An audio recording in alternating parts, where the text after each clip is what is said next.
Bismillahirrahmanirrahim. Hai, assalamualaikum warahmatullahi wabarakatuh. Alhamdulillahirrabbilalamin. Wabihi nasta'inu ala umurid dunya waddin. Wassalatu wassalamu ala asrafil anbiya'i wal mursalin Sayyidina wa maulana Muhammadin wa ala alihi wa sahbihi ajma'in. Rabbi israhli sadari wa yassirli amri wahlul 'uqdatam min lisani yafqahu qawli. Amin.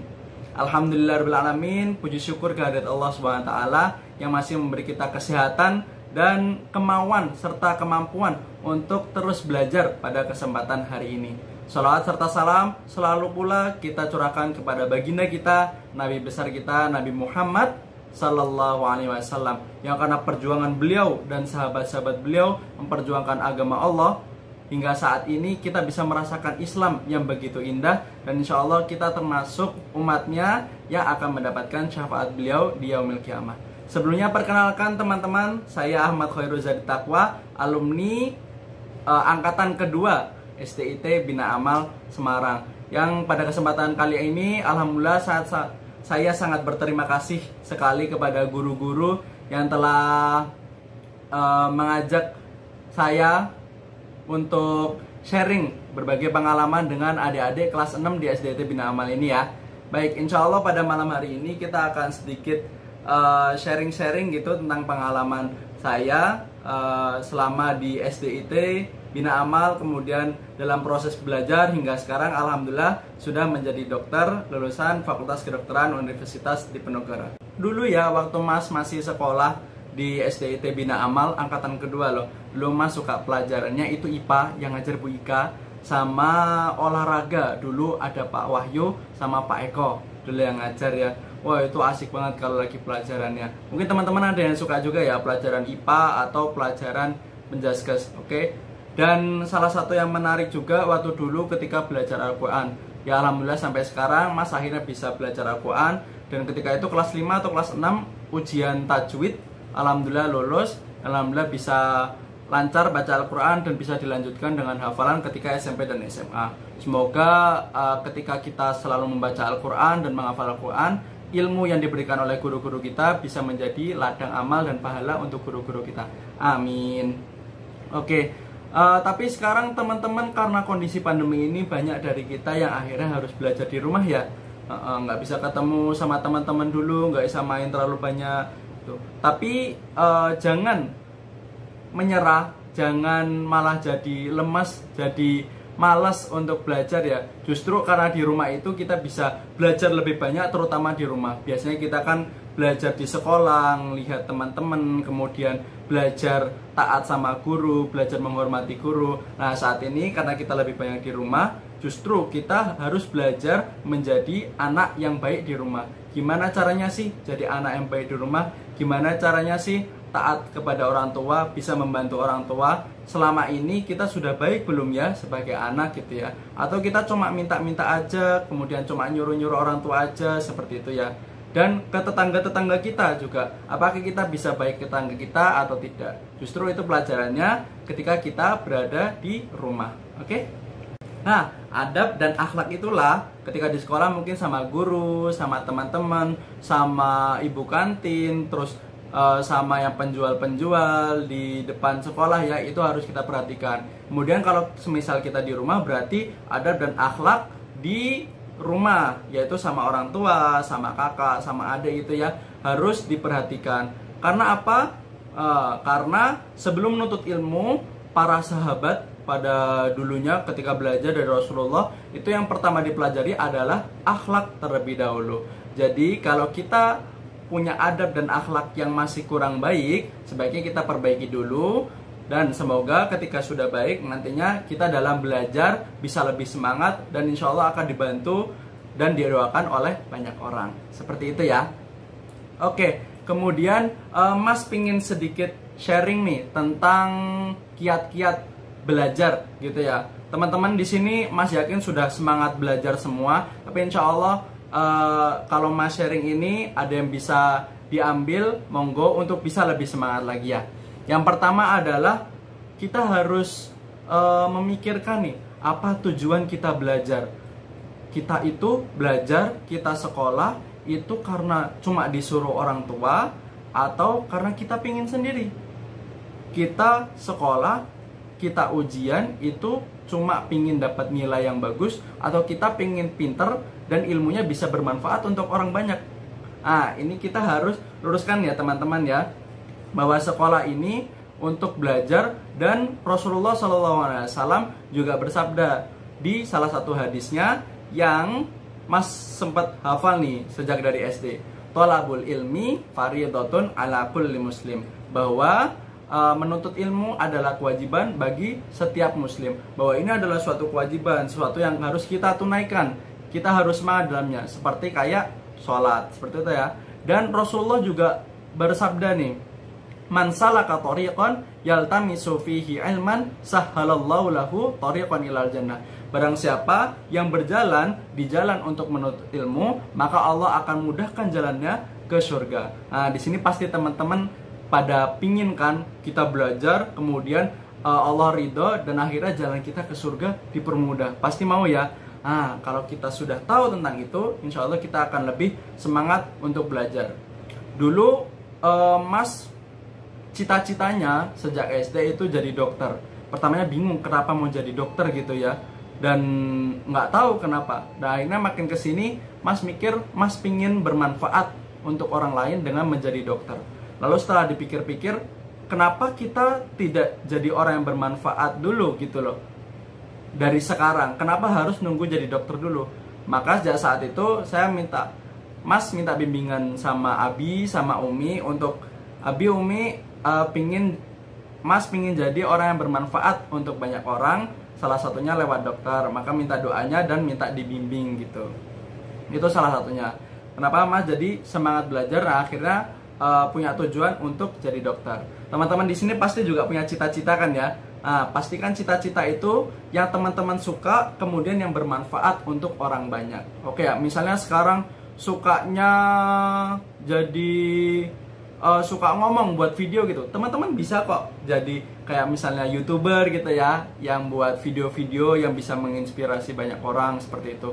Atau teman-teman semisal punya suka main komputer, suka main laptop gitu ya, teman-teman bisa jadi programmer yang hebat, bikin aplikasi yang hebat yang bisa bermanfaat untuk banyak orang gitu. Oke, yang pertama yang teman-teman suka dulu, coba cari ya di rumah ya, kira-kira teman-teman sukanya apa sih, dan pastikan yang teman-teman suka itu yang bermanfaat buat teman-teman. Oke, kalau teman-teman sudah punya cita-citanya, maka insya Allah kita akan lebih semangat buat mengejar cita-citanya. Yang kedua, coba cari motivasi dan disiplin. Oke, jadi cari motivasi. Banyak orang yang motivasinya untuk cari uang gitu ya, atau pingin seneng-seneng gitu ya. Tapi kita sebagai seorang muslim, yang pertama adalah untuk beribadah kepada Allah SWT, dan agar membuat orang tua kita bahagia dan bangga. Bener kan? Setuju? Oke, yang pertama itu. Kemudian teman-teman juga bisa motivasi lain seperti Mas tadi, agar bisa bermanfaat untuk orang banyak. Nah, setelah kita punya motivasi itu, teman-teman bisa disiplin nih dalam belajar. Semisal dikasih jadwal di sekolah jam 8 sampai jam 12 gitu ya, maka kita harus disiplin, kita harus siap-siap untuk belajar di jam tersebut. Oke. Kemudian salah satu motivasi kenapa Mas mau jadi dokter juga dulunya ya, cerita sedikit, karena teman-teman pasti juga pernah mendengar cerita ketika Nabi maupun Rasul Nabi Muhammad SAW itu salah satu tugasnya selain menjadi Nabi untuk menyampaikan kebenaran, beliau-beliau ini para Nabi juga bertugas atau punya mukjizat untuk menyembuhkan orang lain. Jadi ada dua peran Nabi dan Rasul yang sangat utama, yaitu sebagai seorang guru untuk mengajarkan kebaikan dan sebagai seorang tabib atau untuk menyembuhkan. Contohnya ketika Nabi Muhammad itu hebat sekali, bisa menyembuhkan orang buta, kemudian bisa menyembuhkan orang yang terkena luka perang. Jadi ada yang kena pedang habis perang gitu, lalu diusap oleh Rasulullah, didoakan, kemudian bisa sembuh. Itu mukjizat seorang Nabi. Juga ada yang ketika ada orang lumpuh disembuhkan oleh Rasulullah SAW lewat perantara Rasul. Tentu saja yang menyembuhkan Allah SWT. Juga Nabi Isa yang bisa menyembuhkan penyakit buta maupun kusta. Jadi Mas pingin bisa sekeren nabi-nabi tersebut. Lalu yang selanjutnya, kalau teman-teman sudah pingin belajar, kalau di rumah ya semisal metodenya online seperti itu, teman-teman harus persiapan dengan baik, mulai dari diri sendiri maupun tempatnya. Di sini Mas ada di ruangan khusus untuk belajar. Di sini ada meja, di sini ada laptop, di sana ada buku, di sini ada printer, kemudian di sini ada kursi khusus untuk belajar. Dan ini Mas pakai baju khusus untuk belajar juga, dan untuk sholat ada baju khususnya. Jadi ketika kita sudah mempersiapkan semua dengan baik, insya Allah kita bisa lebih semangat dalam belajarnya. Kemudian agar kita tidak terganggu, biasanya kan kita suka megang-megang HP gitu ya ketika belajar. Maka dari itu kita harus menghindarkan atau membuang jauh-jauh tuh semua yang bisa mengganggu ketika kita belajar, terutama HP. Tapi kalau kita belajarnya pakai HP, nggak punya laptop atau lain sebagainya, ya nggak apa-apa. Tapi kita coba tahan dulu untuk tidak membuka game atau membuka video gitu ya. Insya Allah jika itu dilakukan, teman-teman bisa lebih fokus untuk belajar. Kemudian biasanya kita kan juga suka menunda-nunda ya, kalau semisal ada tugas, semisal ada PR dan lain sebagainya. Maka dari itu Mas berpesan nih untuk jangan sampai jadi orang yang suka menunda-nunda. Karena kalau semisal kita nanti suka menunda-nunda, maka nanti akan numpuk di belakang, kita akan susah gitu ya mengerjakan tugasnya. Enak ada tugas, bismillah langsung kita kerjakan, insya Allah itu akan dimudahkan. Dan insya Allah kalau kita masih fresh pikirannya, mengerjakan tugas itu bisa cepat, dan kita punya banyak waktu luang nanti di akhir. Kita bisa main, kita bisa istirahat gitu ya, dan kita bisa siap-siap untuk belajar pelajaran yang lain seperti itu. Jadi kalau ada yang susah atau ada apa, pokoknya kerjakan dulu, insya Allah bisa. Kalau ada yang nggak paham, bisa tanya guru atau tanya orang tua. Dan jangan lupa, salah satu yang paling penting adalah menjaga ibadah kita. Karena tujuan awal kita apa? Allah berfirman dalam surat Az-Zariyat ayat 56, "Wa ma khalaqatul jinna wal insa illa liya'budun." Tidaklah aku ciptakan jin dan manusia kecuali untuk beribadah kepada Allah. Jadi kita belajar itu niatnya juga untuk beribadah kepada Allah. Oke? Seperti itu. Kemudian jangan lupa nih, kalau di rumah kita harus selalu menjaga ibadah juga, terutama ibadah-ibadah wajib. Kan teman-teman sudah besar ya, insya Allah sudah paham dan sudah semangat juga untuk mengerjakan sholat, kemudian membaca Quran dan lain sebagainya ya. Nih Mas kasih tips nih.